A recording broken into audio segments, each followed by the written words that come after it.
think that one of the most admirable skills for me is the ability to find rest and comfort in something really intense. It's the idea that I took it from martial arts. And also more on a technical level. I want to do something that is really intense. So I know it cannot hold forever. So if I found a way to rest in places which are supposedly intense, but can be more at ease, and maybe when I go really intense, I can do more crazy things. It's like my anchor.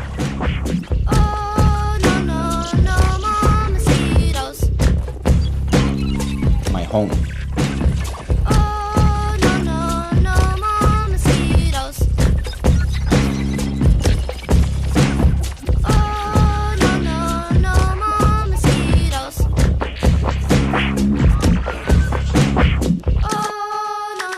Because no one can live in a storm. But if you have a good home, a good base, that you can always come back to, which is the rest, then I can sweat really hard, I can jump really hard, I can run for a long time, and then I can rest. So tapping into this quality whenever I want, regardless of the stress or pressure or extremity that the body is going through, is a really interesting idea for me.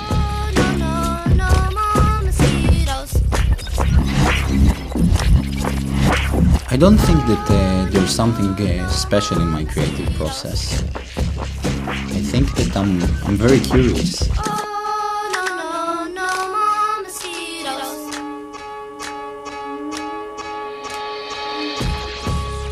I'm very curious about the possibilities of the human body, the ability of the human body to deal with forces of nature. And I'm very devoted to my curiosity. I know that many of my questions don't have answers, but I still try to understand them better. And I think it's once you have the courage to follow these questions, you can find beautiful things, not necessarily answers.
I'm really inspired by people who can really let go of themselves while they work on their craft or perform something to the fullest.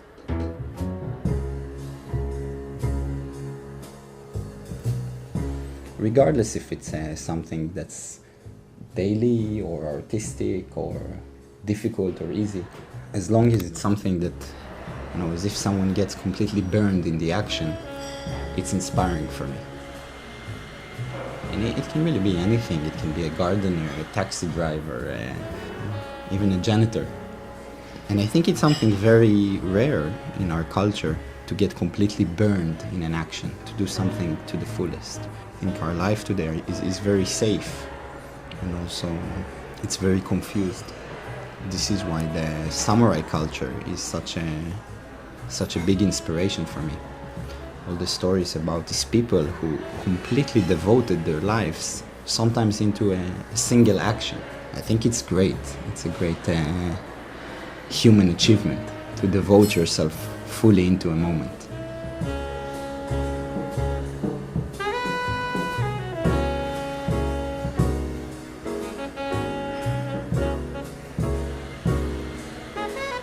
try to listening to my body, listening to the surrounding, listening to the sounds that I make with the floor, with the air. I think listening is a really good technique for being in the moment.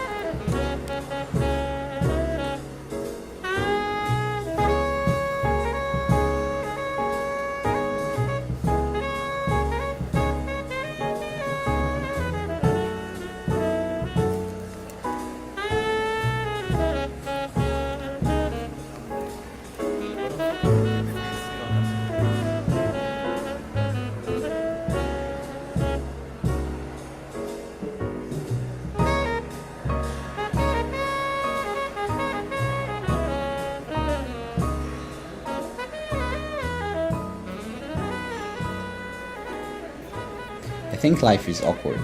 I think life is awkward all the time. As a dancer, awkwardness, or as a performer, awkwardness is a bit like fire to a fireman. At some point he gets used to it, he gets used to being close to it, and he knows what to do with it. It's part of the technique. But more than performing, I think that like if we spend too much time stopping ourselves from doing things because they're awkward, nothing cool will ever get done. So when it happens, I say, okay, nice challenge.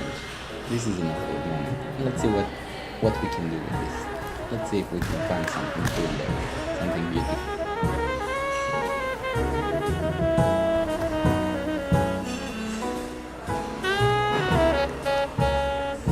Every time I'm dancing in a new surrounding, I try to be conscious to all the elements that composing it.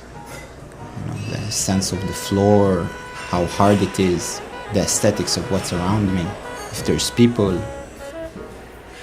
And once I understand it really well, I try to break through it.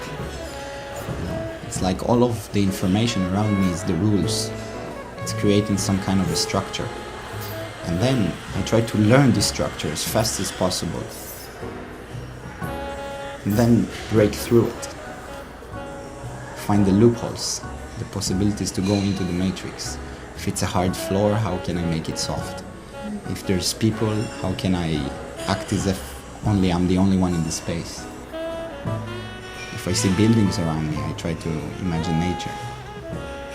If I'm alone in the woods, I try to imagine creatures.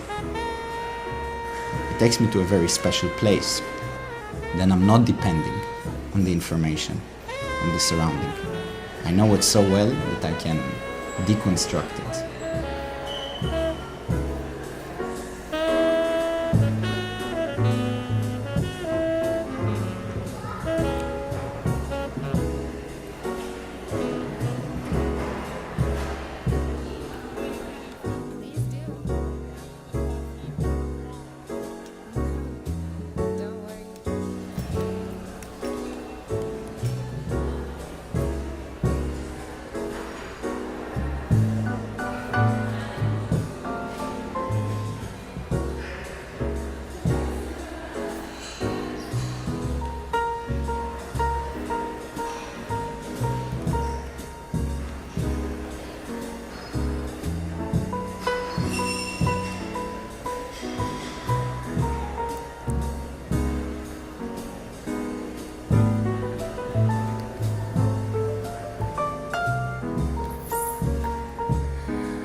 childhood dream of mine that I never got to practice properly.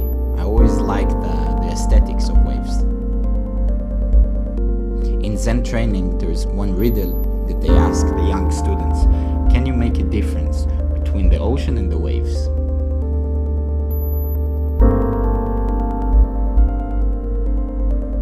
These simple things that keep surprising and keeps being new, I think it's a really big inspiration for me. And I think that also this is, every artist, he has his art form and his limitations. And maybe this is my limitation, that my dream was always to surf. And I never got to it, so instead of surfing the ocean, I surf other environments. I imitate the waves and I make them in my imagination. Every mover has his own elements, and it's a journey to find the connection to them and how to tap into them. For me, imagination is a very technical thing in using my element. So, for example, if I want to do something that is very light but powerful, explosive, I try to think about fire, different forms of fire. If I want to be soft on the ground or soft with another body, I try to think about water and try to connect to the water that's composing my body. If I want to be still, I try to concentrate on the earth, how my feet connect to the earth, how my body becomes the earth. If you go into the ocean and you come with aggression, the ocean gives back aggression. If you go to the ocean and you bring your calm and your peace, then no matter how scary or big or forceful the wave, you will receive back calm and peace.